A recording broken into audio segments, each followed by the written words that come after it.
guru non-ASN yang dilarang mengajar tahun 2027 nanti. Kalau kita baca lebih lanjut, memang sebenarnya ini upaya pemerintah untuk menstop sekolah khususnya, untuk tidak lagi mengangkat guru honorer. Kan udah tahu ada sebagian besar honorer yang belum terangkat. Terus tiba-tiba mereka bilang, oke, kalian nggak boleh ngajar lagi di Satuan Pendidikan Negeri tahun 2027. Mereka pasti kan kaget. Dan itu tanya saya semuanya, termasuk ada WA, ada telepon kan, ini gimana Pak? Ini kami kok dianggap seperti nggak ada sama sekali kan. Betul. Gitu. Tapi sebenarnya peralihan dari non ASN ke ASN ini itu memang sesuatu yang wajib kita dukung. Kenapa? Karena memang ini bagian dari untuk mengukur seberapa negara memberikan kesejahteraan bagi tenaga pendidik. Kita itu seringkali menyamakan status honorer guru dengan status honorer misalnya di pabrik gitu loh. Dari Komisi 10 sendiri melaksanakan rapat kerja nih dengan Mendikdasmen. Ya. Apakah tidak pernah memperjelas dari isu nasib honorer ini sendiri? Selalu kita perjelas. Cuma memang jawabannya adalah anggaran. Kalau ngomong anggaran saya paling kesel, saya paling marah kalau soal anggaran.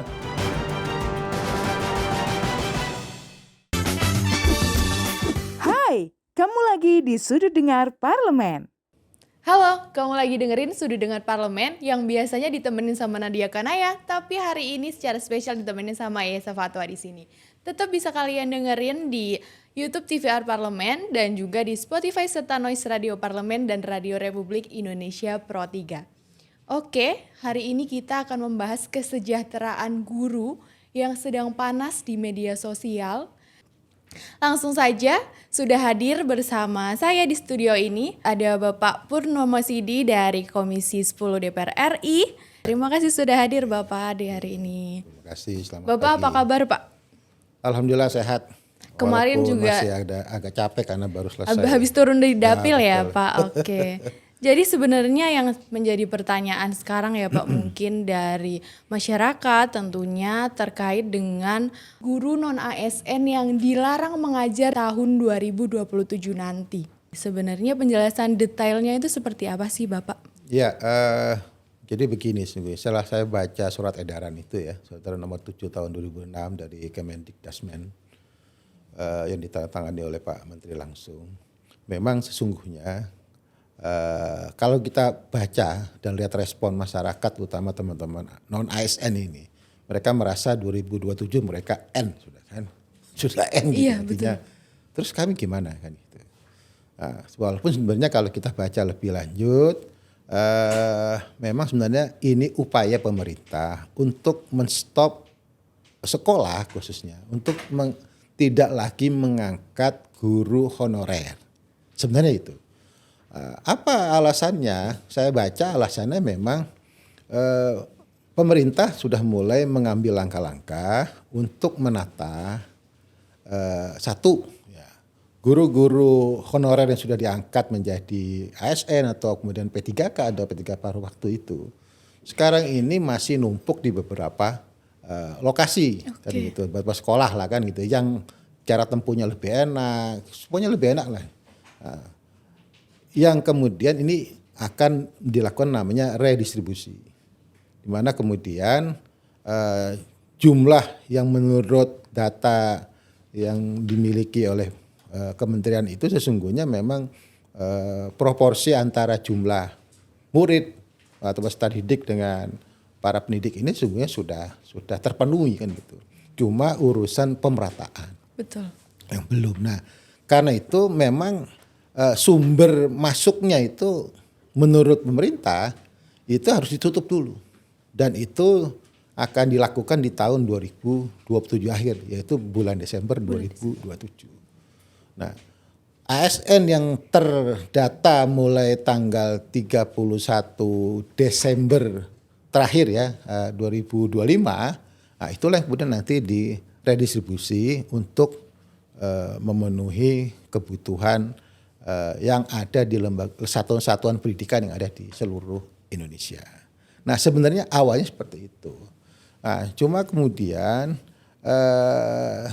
karena ini mulai ditafsirkan bahwa ini kebijakan ini ya dikeluarkan tidak dibarengi dengan sebuah statement bagaimana kami yang non ASN. Itu kan tidak ada statement dari Betul. pemerintah. Pemerintah hanya ingin menetapkan selesai 2027 sekolah tidak boleh ngangkat honorer. Nah terus honorer yang masih ada, ini bagaimana? Itu tidak pernah diberikan Dijabarkan secara langsung. state oleh pemerintah. Solusinya seperti apa? Nah ini yang menurut saya agak kurang bijaksana lah. Seharusnya ketika ada kebijakan menutup penerimaan non ASN, nah ASN yang tersisa ini mau diapain? Itu sesungguhnya. Walaupun setelah rame saya lihat Dirjen Guru Prof Nuno ini mulai membuat simulasi begini. Nah, setiap tahun kan ini ada ASN yang pensiun kurang lebih 75 sampai 150 ribu orang. Ya sudah, nanti kita buat aturan bagaimana yang non ASN ini menjadi prioritas ketika ASN yang pensiun itu sudah purna tugas, itu diisi oleh non ASN yang memang sudah tercatat di Dapodik yang paling akhir tanggal 31 Desember 2025. Ini juga belum ada penjelasan skema detailnya dari pemerintah ya Pak? Belum. Itu yang menurut saya selalu lah pemerintah kita ini selalu buat kebijakan membuat gaduh gitu loh. Kan udah tahu ada sebagian besar teman-teman honorer yang belum terangkat. Terus tiba-tiba mereka bilang, oke, kalian nggak boleh ngajar lagi Iya. di Satuan Pendidikan Negeri tahun 2027. Mereka pasti kan kaget. Dan itu tanya saya semuanya termasuk ada WA, ada telepon kan gini. Ini gimana Pak? Ini kami kok dianggap seperti nggak ada sama sekali kan Betul. gitu. Kami sudah mengabdi lebih dari bertahun-tahun. Tiba-tiba kemudian kami suruh keluar dari Satuan Pendidikan di sekolah-sekolah negeri itu. Nah, ya karena memang kebijakannya tidak pernah menyampaikan solusinya, tidak ada. Jadi kemarin pas Bapak turun ke dapil juga sudah mendapatkan banyak aspirasi dari guru-guru gitu ya Pak? Sangat banyak. Malah kemudian saya mendapatkan temuan kalau kemudian 2027 ya ini dilaksanakan bahwa non ASN tidak boleh lagi ngajar di Satuan Pendidikan Negeri, maka dipastikan di dapil saya khususnya di Jember Lumajang, saya keliling di hampir 22 kecamatan, dipastikan 1 sampai 3 guru honorer yang akan terkoreksi di satuan pendidikan. Artinya sekolah itu akan kehilangan 1 sampai 3 guru. Nah ini kan bahaya. Betul. Korbannya nanti kan peserta didik. Kalau sekolah dasar itu kan gurunya kan guru kelas. Betul. Ya, kalau 3 orang guru kelas enggak ada, Kosong. ya kosong misalnya. Pembelajaran Lah, kosong. Itu kan taruhan yang nggak boleh ditaruhkan lah menurut saya kan gitu. Jadi seharusnya dari pemerintah sendiri punya skema agar KBM tuh nggak menemui Nah kelumpuhan ya seharusnya Pak? begini kalau menurut saya. Oke, Anda yang non ASN yang sudah tercatat di Dapodik terakhir tahun sekian, misalnya Betul. gitu, kami akan punya kebijakan sekolah-sekolah mulai tahun 2007 tidak boleh lagi menerima guru honorer untuk memenuhi kebutuhan satuan pendidikan. Ya, nah, karena itu setiap tahun karena ada lowongan Iya. guru pensiun Betul. kurang lebih sekian, maka yang tercatat itu nanti di tahun akhir 2026 ya mereka udah bisa masuk mendaftar menjadi calon ASN. Ini kan enak ngomong begini kan enak gitu loh. Nah, ini kan tidak, tiba-tiba dipotong klak gitu. Jadi tidak ada lagi guru baru yang masuk tanpa terdaftar di Dapodik terlebih dahulu ya. Sebenarnya bagus, cuma tadi itu penyampaiannya yang menurut saya kurang pas lah. Skema menuju kesejahteraan guru ya sebenarnya. Seperti yang Bapak sudah bilang tadi, nantinya di semua lini yang ada di sekolah atau itu sendiri itu diisi oleh wilayah lain yang kemungkinan memang kelebihan guru seperti itu ya Pak? Ya memang kebijakan ada kan redistribusi, Betul. pemerataan guru kan gitu.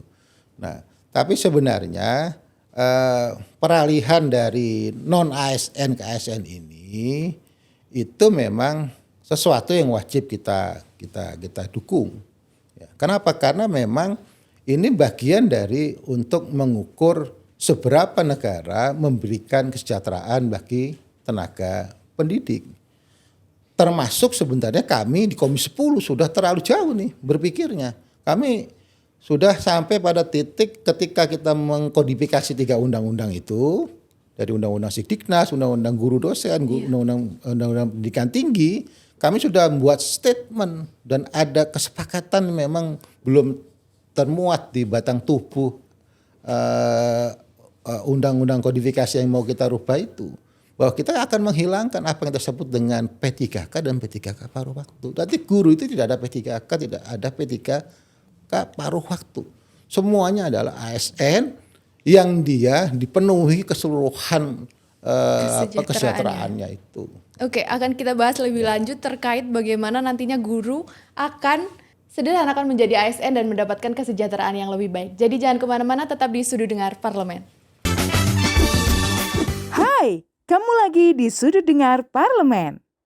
Balik lagi di Sudut Dengar Parlemen, masih dengan Eyesa dan Pak Purnomo Sidi. Di sini kita masih membahas tentang kesejahteraan guru. Akan kita lanjutkan, tadi Pak Purnomo Sidi sudah membahas terkait bagaimana kesejahteraan guru ke depannya. Tapi di sini kita yang dipertanyakan oleh masyarakat adalah kalau guru honorer sendiri sudah ada skemanya atau belum gitu Pak? Kan melihat mereka sudah menjalankan fungsinya sebagai pendidik, tapi sampai sekarang pun belum diperjuangkan sebaik itu. Ya, gini. Jadi memang satu ya, ini yang selalu saya tekankan gitu ya. Kita itu seringkali menyamakan status honorer guru dengan status honorer misalnya di pabrik gitu loh. Saya selalu begitu. Ini yang salah menurut saya. Sehingga kemudian ketika kita ngomong salarinya malah lebih kecil gitu. Betul. Kenapa? Karena beban kerjanya dinilai tidak lebih berat dibanding ketika itu di industri kan gitu. Ini menurut saya salah yang pertama ini.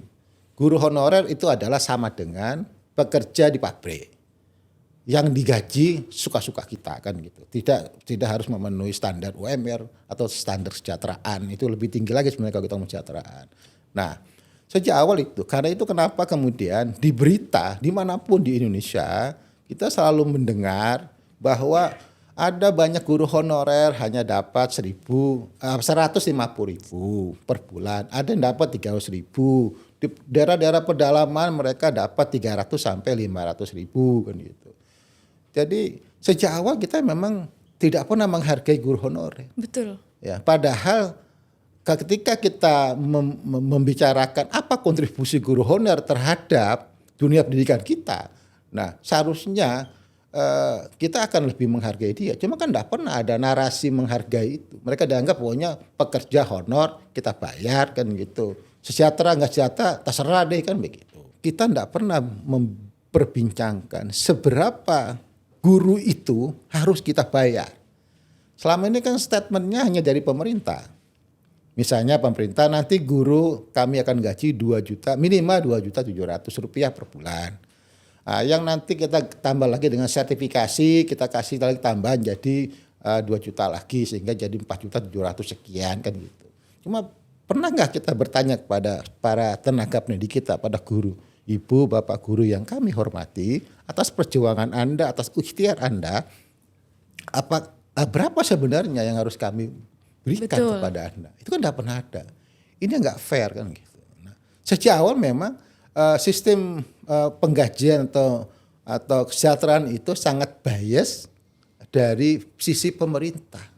Tidak pernah kemudian dirembuk bareng dengan para tenaga pendidik atau para guru itu. Berarti Komisi 10 sendiri melaksanakan rapat kerja nih dengan Mendikdasmen. Ya. Apakah tidak pernah memperjelas dari isu nasib honorer ini sendiri? Selalu kita perjelas. Cuma memang jawabannya adalah anggaran.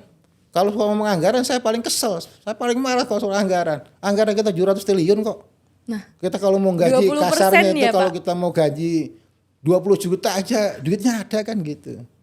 Nah cuma kan kita tadi nggak pernah menghitung itu. Makanya selalu saya bilang kita itu cobalah menghitung harga satuan pendidikan kita. Berapa sih sungguhnya yang dibutuhkan. Itu sampai sekarang nggak pernah kita dapat. Jadi kita kembali kepada terkait dengan guru tadi itu. Sesungguhnya kami selama 6 tahun, saya selama 6 tahun di Komisi 10 itu selalu mentanyakan itu. Tapi memang tidak ada kebijakan yang mencoba untuk bagaimana meningkatkan kesejahteraan guru secara sistemik. Misalnya tahun 2017 ke 18, 18 ke 19, 19 ke 20, 20 ke 21 itu enggak ada itu nonsen, enggak ada semuanya itu. Cuma dijanjikan saja nanti tahun sekian akan diangkat, akan digaji sekian gitu. Nah, itu problemnya. Karena itu akhirnya kami menyepakati sudah tidak perlu lagi ada guru honorer, tidak perlu ada lagi P3K, tidak perlu ada lagi P3K paruh waktu. Guru itu ya ASN titik sudah, tidak ada yang lain. Nah, bagaimana dengan guru-guru yang bukan pegawai negeri, yang tidak negeri? Itu pun kita akan buat standar sebagaimana kita membuat aturan di dunia industri itu. Berapa minimum mereka yang harus mereka diberikan ke mereka oleh misalnya lembaga-lembaga pendidikan yang dikelola oleh para yayasan-yayasan itu. Itu pun akan kita atur. Jadi sudah seradikal itu sebenarnya kami di Komisi 10. Oh iya. Nah, karena itulah nanti outputnya mudah-mudahan akan didapat di kodifikasi 3 undang-undang itu sebenarnya. Berarti di RUU Sisdiknas nanti sudah akan dibahas bagaimana kesejahteraan guru itu benar-benar diperjuangkan ya Bang? Ya, termasuk sebenarnya sumber dari mana guru ada. Sekarang ini kan semua orang bisa jadi guru. Betul.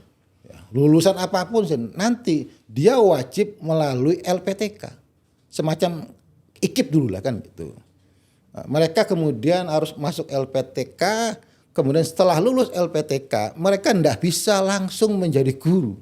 Mereka harus apa yang disebut dengan namanya UKOM, uji kompetensi. Seperti dokter. Nah, setelah UKOM, mereka baru kemudian mendapat gelar sebagai tenaga pendidik atau guru itu. Nah, dengan rangkaian seperti itu, kita buat simulasi berapa kemudian hak mereka yang harus diberikan.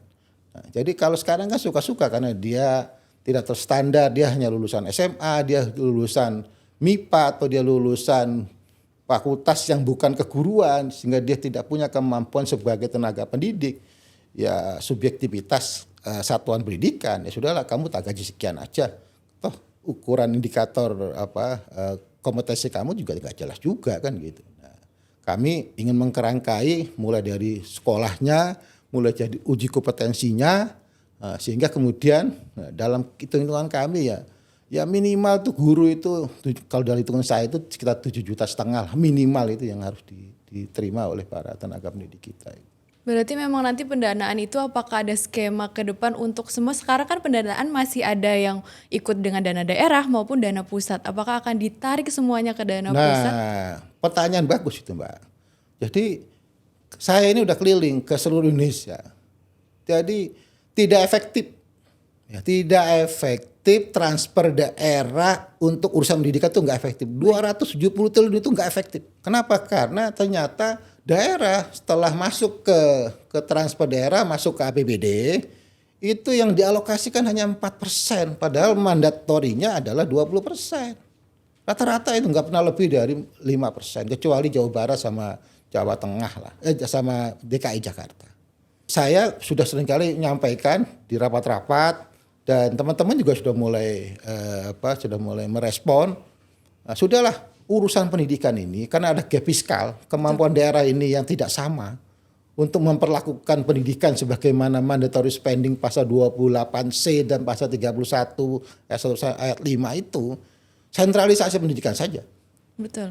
Biar daerah biar daerah hanya ngurusin urusan uji kompetensi potensi lokal.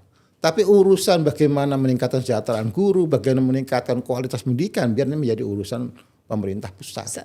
Alasannya apa? Setiap daerah tidak punya kemampuan fiskal yang sama. Betul. Sehingga kemudian tidak akan dihasilkan kualitas pendidikan yang sama. Ini nggak boleh. Semua output pendidikan se-Indonesia, di Jakarta, di Papua, di Minahasa, Flores, Aceh harus sama. Nah, itu hanya bisa dilaksanakan kalau itu desentralisasi. Pendidikan menjadi urusan yang desentralisasi. Nah, karena itu saya lagi mendukung ada beberapa organisasi kemasyarakatan akan menguji norma terkait dengan otonomi pendidikan ke Mahkamah Konstitusi. Biarlah itu menjadi urusan pusat. Itu lebih netral. Uang yang 276 triliun kita ambil lagi, kita kelola di sini. Daerah-daerah yang harus kita intervensi, kita berikan lebih. Daerah-daerah yang sudah mampu, biarkan saja. Baik, sentralisasi pendidikan akan menjadi urusan pusat agar kesetaraan di semua daerah akan bisa merata. Baik, kita akan membahas setelah yang satu ini. Jangan kemana-mana, tetap di Sudut Dengar Parlemen. Hai, kamu lagi di Sudut Dengar Parlemen. Hai, masih di Sudut Dengar Parlemen, masih bareng Eyesa dan Pak Pur di sini. Tadi kita udah seru banget membahas secara mendalam tentang kesejahteraan guru itu gimana sih. Jadi kalau memang udah ada sentralisasi ke depannya, apakah tidak ada kasus lagi kalau ada ASN paruh waktu yang ternyata mendapatkan gaji 300 sampai 500 ribu. Jadi ke depannya itu tidak akan terjadi lagi ya Bapak? Ya memang tidak 100% ya. Tapi kalau kemudian kita pusatkan di ibu kota negara, yang mikir kan satu orang. Ya, mikir satu orang. Kalau kita otonomi daerah kan yang mikir berapa ratus orang itu kan kepala daerah dengan segala macam prioritasnya. Mungkin ada wali kota dia suka dengan pendidikan karena itu dia kasih uang yang banyak. Karena itu kemudian kesejahteraan guru menjadi lebih bagus.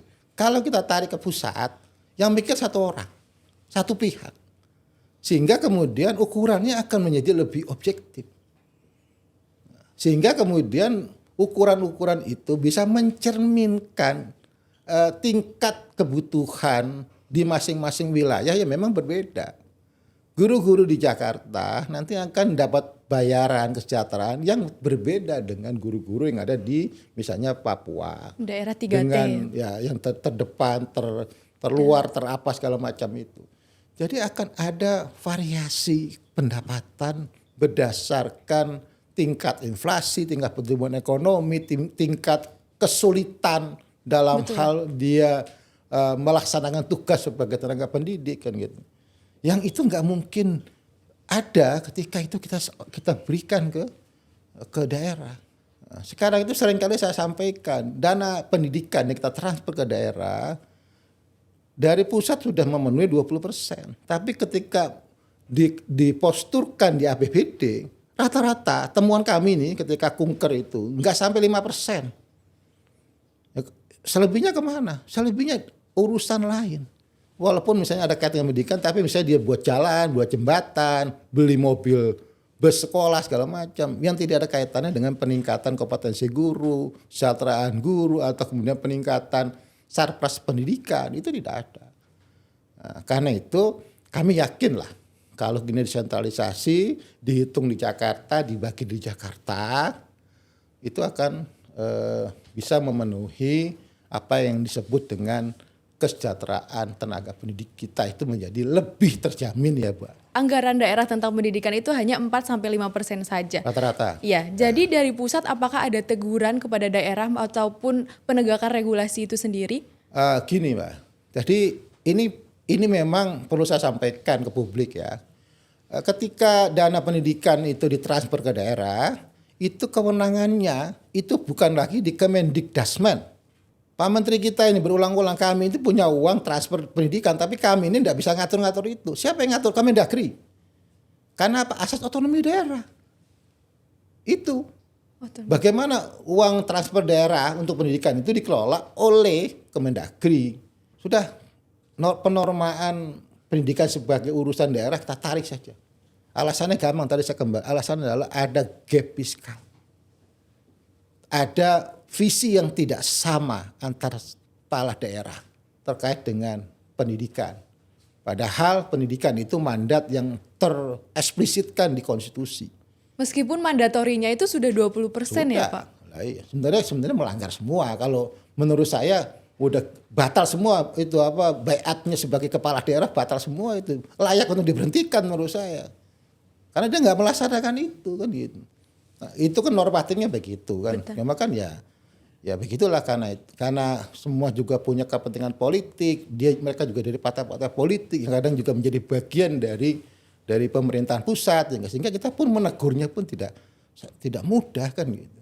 Dari semua tentang pendanaan ini kembali lagi ke awal, administrasi juga sangat penting ya Bapak. Oh iya. Untuk Dapodik sendiri itu sebenarnya skemanya sudah baik untuk mencatat guru-guru selama ini atau belum sih Pak?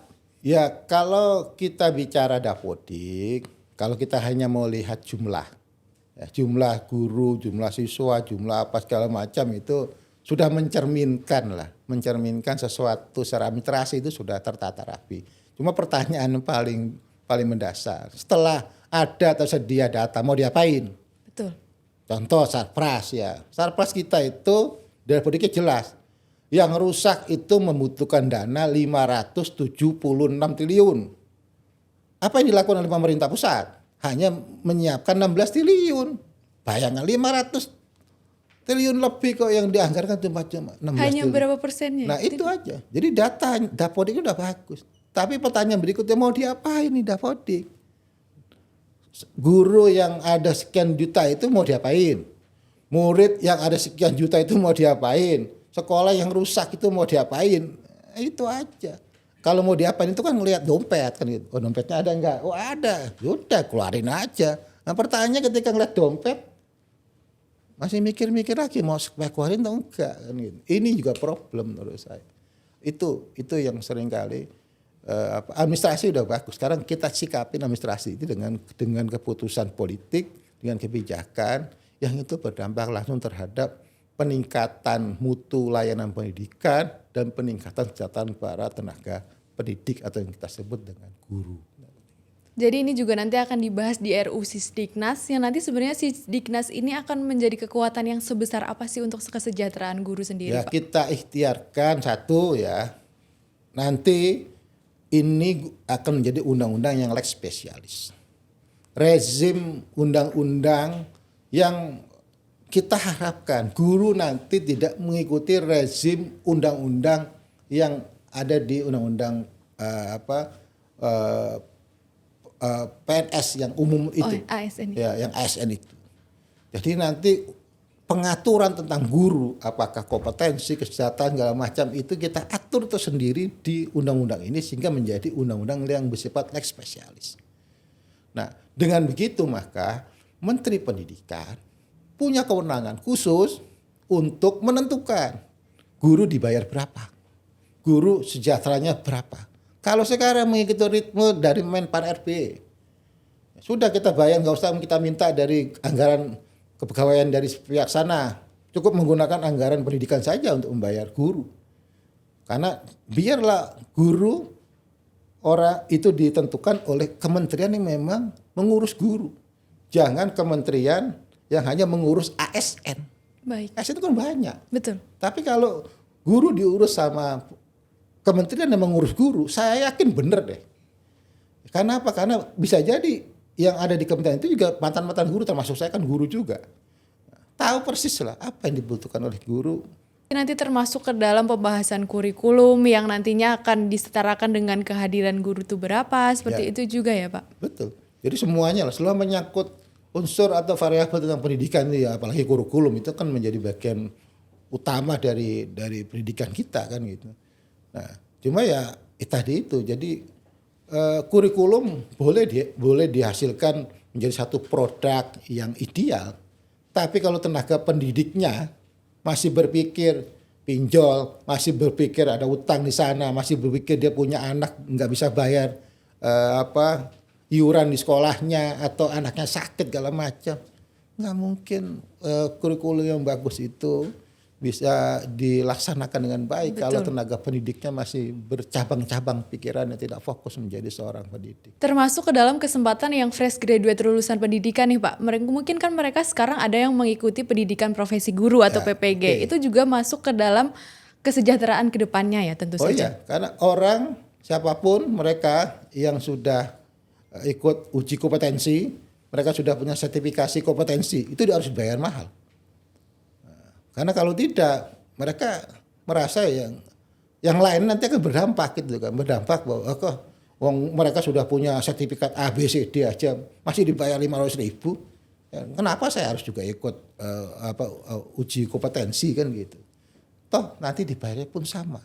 Nah, ini pun harus kita pikirkan, dampak sistemik dari satu aturan itu juga menjadi sesuatu yang harus mengikat semua orang sehingga kita bisa memaksimalkan bahwa dengan model uji kompetensi yang memang kita standar betul itu, kita bisa melahirkan tenaga pendidik yang mumpuni, yang memang bisa, sekali lagi saya tekankan, bisa menjamin apa yang saya sebut dengan layanan pendidikan yang sama kan.